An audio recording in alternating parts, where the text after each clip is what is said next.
మేము మెడికల్ స్టూడెంట్స్కి ఉన్నప్పుడు యూరిక్ యాసిడ్, గౌటీ ఆర్థరైటిస్ అనే పదాలు ఎప్పుడో ఒకసారి వినేవాళ్ళం.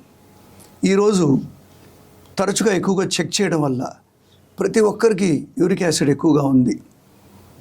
దానివల్ల యూరిక్ యాసిడ్ క్రిస్టల్స్ అన్నీ కూడా మన కీళ్ళు అంటే మన జాయింట్స్లో ఫామ్ అయ్యి వాటి కదలికని తగ్గించి నొప్పిని క్రియేట్ చేస్తాయి.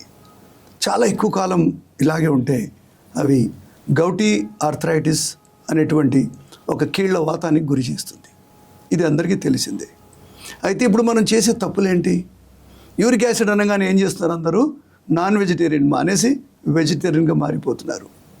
అరే పిచ్చి మనుషులారా, నాన్ వెజ్ తింటే కూడా 1 కిలోగ్రామ్కి 1 గ్రామ్ ఆఫ్ ప్రోటీన్ మనకు దొరకడం చాలా కష్టం. మీరు ఈ విధంగా మీ ఆహార నియమాల్ని మార్చేసి ఒక కొత్త రూపాన్ని చేరుకుంటే మీరు చాలా అవస్థలకి గురి అవుతారు. యూరిక్ యాసిడ్ అనేది మీ జీవితాంతం ఉంటుంది. అంటే మీకు త్రూఅవుట్ లైఫ్ మీకు ట్రీట్మెంట్ కావాలి. తరచుగా చెక్ చేసుకోవాలి. ఇంకోటి మర్చిపోవద్దు, యూరిక్ యాసిడ్ కూడా స్మోకింగ్, ఆల్కహాల్ లాగా గుండె జబ్బు కారణాల్లో ఒక ముఖ్యమైన కారణం. ఎప్పుడు దీన్ని 5 కంటే తక్కువ పెట్టుకోవాలి, 6 కంటే ఎక్కువ దాటనీయకూడదు. అంటే 5 to 6, 4 to 6 మధ్యలో మీరు మెయింటైన్ చేసుకుంటూ ఉంటే మీకు ఎటువంటి ఇబ్బందులు కూడా కావు. ఇది ఒక్కసారి ఒక మనిషికి యూరిక్ యాసిడ్ ఎక్కువగా అయినప్పుడు విషయం.